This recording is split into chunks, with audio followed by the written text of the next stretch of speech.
Vivi Radices, Barbatelle, perché nel cuore del Friuli, nella provincia di Pordenone, trovasi Rauscedo, il più importante centro di produzione vivaistica viticola, ove l'agricoltore lavora a contatto di gomito con lo scienziato per creare la viticoltura di domani. Ed è qui che vedremo come nasce una vite. Nella moderna cooperativa, costruita grazie ai contributi della regione Friuli Venezia Giulia, è riunito il Consiglio. Sono d'accordo con quello che ha detto il consigliere Andrea Guarino. Va bene allora, tutto a posto. Quando vennero costituiti i vivai cooperativi di Rauscedo? I vivai cooperativi di Rauscedo sorgono nel 1933 come società di fatto. Nel 1948 venne legalizzata la società a responsabilità limitata. Dalla società fanno parte 235 famiglie di soci, che sono quasi tutto il paese. Da una produzione iniziale di 100.000 barbatelle siamo passati a 30 milioni di vite innestate. Questa cifra ci permette di affermare di essere i più qualificati e i più forti produttori di barbatelle innestate d'Italia e dal mondo. Come si articola il lavoro in un moderno vivaio di barbatelle innestate per la produzione delle giovani piantine di vite? Nel mese di dicembre, ossia in un periodo di completa stasi vegetativa, si inizia il taglio dei tralci delle piante madri di portinnesto, asportando i tralci dalla base. Alla rigorosa selezione del portinnesto, la cooperativa attribuisce grande importanza.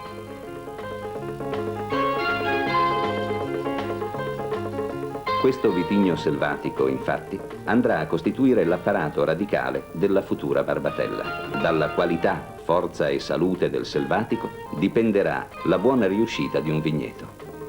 Ai fasci di tralci vengono apposte etichette con l'indicazione della varietà e clone. I tralci del selvatico sono successivamente ridotti in talee di circa 40 cm di lunghezza. La perfetta conservazione dei tralci appena tagliati viene garantita dall'immagazzinamento in ambienti mantenuti a bassa temperatura e ad alta umidità relativa. Il socio si avvale delle nuove tecniche tendenti a mantenere sani e vitali i tralci fino alla loro utilizzazione, tecniche realizzate nelle moderne celle frigorifere della cooperativa. Abbiamo parlato finora del vitigno selvatico americano. Passiamo adesso alla vite vinifera o europea. Dopo la potatura, che come di norma si effettua in ogni vigneto, qui si procede al taglio di quei tralci ritenuti i più idonei per le successive operazioni di innesto. Tutti i fasci di questi tralci di vite europea vengono contraddistinti da etichette indicanti varietà e cloni. A fine inverno, da questi tralci si ricavano i nesti, che sono porzioni di tralce europeo comprendenti una gemma. A macchina e non più a mano viene eseguita la preparazione per la prossima importante operazione, che è quella dell'innesto. Tutta la gioventù del paese lavora a queste frese che preparano le estremità delle talee di legno americano e delle gemme di vite europea, praticando delle incisioni dalla cui perfezione si ottengono notevoli vantaggi.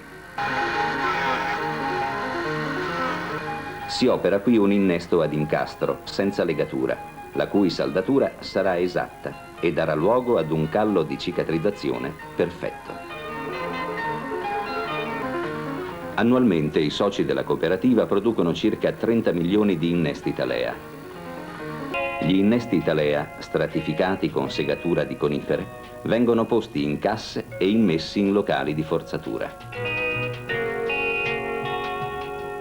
Nei locali di forzatura e nelle serre i cassoni rimarranno per un periodo di 15-20 giorni sottoposti ad un regime di alta temperatura e umidità relativa che vengono mantenute costanti e sotto continuo controllo dei tecnici. Con questo procedimento viene accelerato il processo vegetativo, così che alla fine del breve periodo abbiamo già i giovani germogli che prorompono dalla segatura dei cassoni. Si è formato il callo di cicatrizzazione. I cassoni vengono portati all'aperto, nei tunnel di inverdimento, ove si consolida l'unione dei due bionti, del legno selvatico e della gemma di vite europea. A primavera il paese è in fermento. Per gli innesti talea forzati è tempo di messa a dimora nel barbatellaio.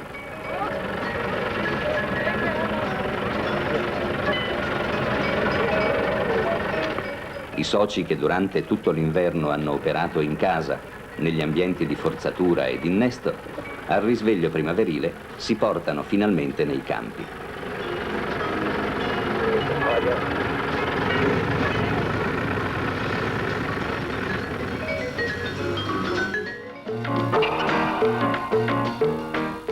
Per ricevere gli innesti talea, il terreno viene preparato con uno scasso profondo e una concimazione organica e minerale. È utile disinfestare il terreno del vivaio con opportuni trattamenti, dopodiché il barbatellaio è pronto per accogliere le giovani piantine.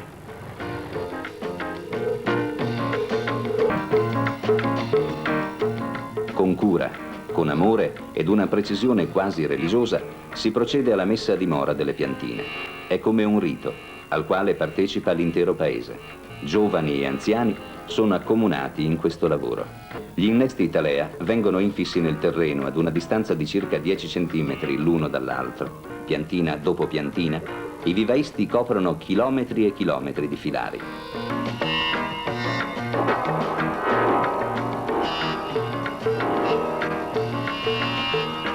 Alcuni soci preferiscono ricorrere all'impianto meccanico.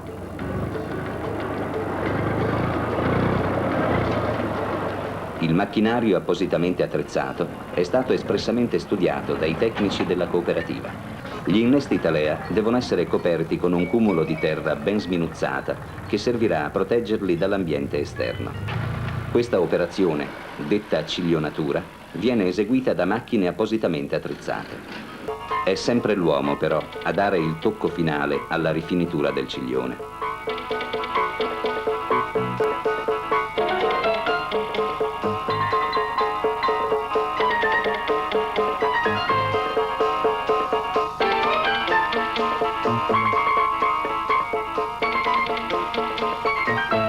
Frattanto, nella cooperativa si stanno attuando nuove tecniche di allevamento della vite mediante la coltivazione delle barbatelle in cartonnage. La parte superiore dell'innesto talea viene coperta da uno strato di paraffina per proteggerla dalla traspirazione.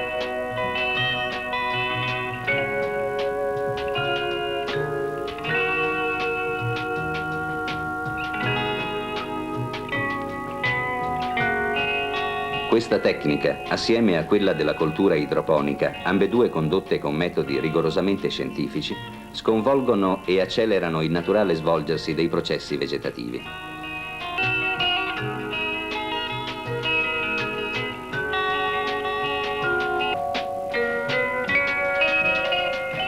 I vivai cooperativi di Rauscedo si avvalgono, per la risoluzione dei problemi tecnici, dell'esperienza acquisita dai laboratori di ricerca dello Stato.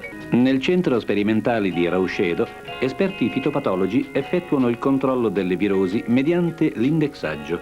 Questa operazione consiste nel saggiare i cloni di premoltiplicazione con l'innesto di piante indicatrici, le quali manifestano rapidamente le malattie da virus, se queste sono presenti, nel corso dello sviluppo vegetativo.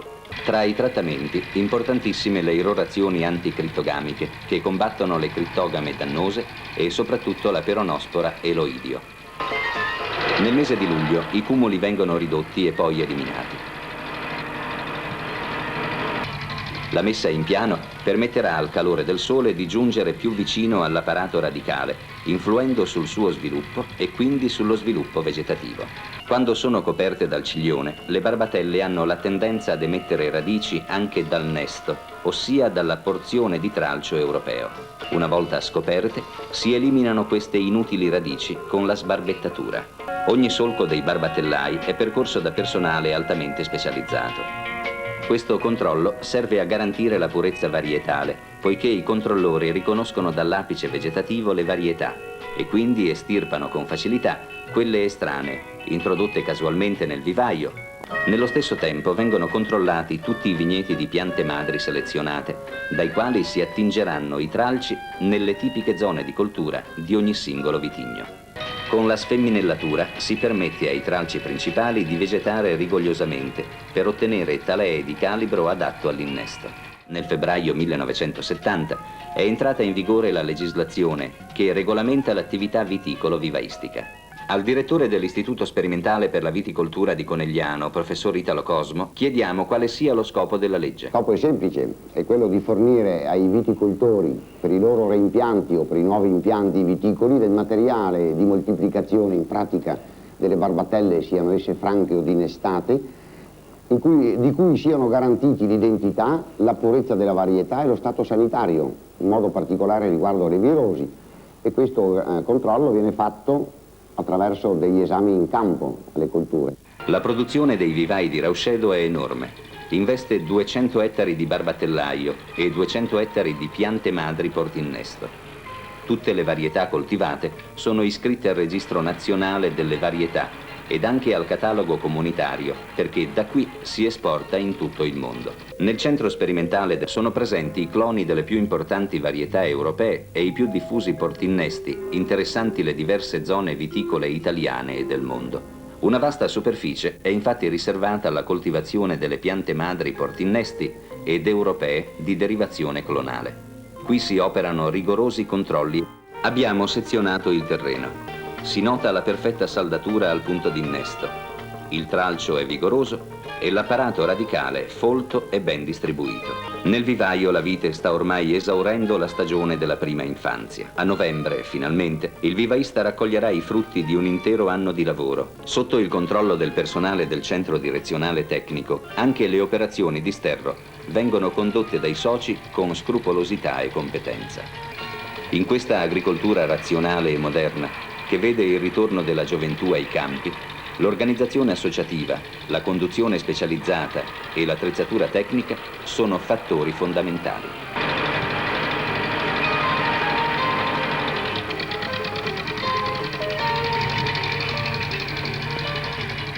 I soci di questa cooperativa lavorano per la propria produzione vivaistica come imprenditori agricoli.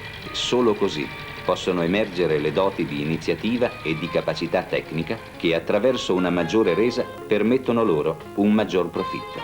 Secondo lo statuto sociale, a sviluppo ultimato e dopo le operazioni di controllo, il vivaio viene assorbito dalla cooperativa, mentre il socio deve prestare alla cooperativa, per le operazioni di carattere generale, un numero di ore lavorative in qualità di operaio agricolo proporzionale al numero degli innesti talea da lui eseguiti. Negli spaziosi capannoni della cooperativa, i soci e i familiari, ancora in veste di operai agricoli, effettuano la cernita delle barbatelle.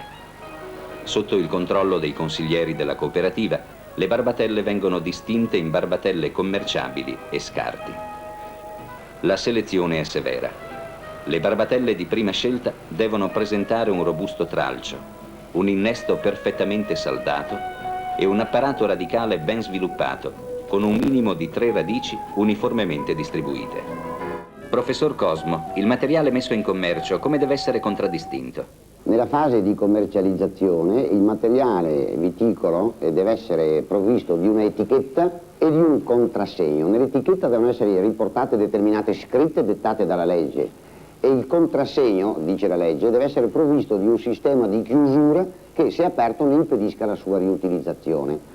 Contrassegno ed etichetta devono essere di 3 colori: bianco per il materiale di base, azzurro per il materiale certificato, giallo per il materiale standard. Secondo le leggi della Comunità Economica Europea, il materiale standard è destinato a scomparire quanto prima. 10 milioni di barbatelle pronte per la spedizione possono contenere questi enormi magazzini di conservazione. I materiali sono stati tenuti in lotti separati, ben identificati secondo le varietà e i cloni. Da qui partono giornalmente centinaia di migliaia di barbatelle. L'immortale e umile vite, nata a Rauscedo, operoso paese del Friuli, va a mettere radici un po' dappertutto nel mondo. Essa porta il messaggio di laboriosità e di antica civiltà di queste terre. Spetta poi al viticoltore di porre a dimora le giovani piantine di vite con altrettanta cura per ottenere così vigneti sani, longevi e di alta produttività, sia qualitativa che quantitativa. La vendemmia sarà, oltre che una festa, anche l'attestazione più palese della qualità delle barbatelle, allevate con competenza ed amore dalle 200 unità familiari che compongono questo complesso vivaistico, che simboleggia attivamente la fusione dell'antica tradizione con i criteri organizzativi e tecnici della moderna agricoltura. Viva, viva l'allegria, viva la compagnia, la